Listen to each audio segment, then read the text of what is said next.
Assalamu alaikum viewers. Hope you are having an amazing day and taking all the necessary precautions to stay away from COVID-19.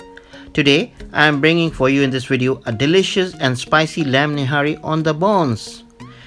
The word nihari I think is originated from the Arabic word nahar, meaning day. People earlier cooked nihari for a whole night and serve it in early morning hours after sunrise, but I guess now it is cooked and eaten anytime. Let's begin.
Aromatic slow cook, this recipe stands its own with a combination of heavy on the spices gravy, beautifully tender meat, and the sourness of the lemon.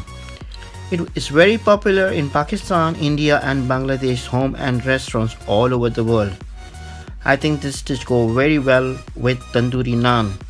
Please follow this video, and if you like it, please subscribe my channel and will also appreciate to receive your comments. Here you go.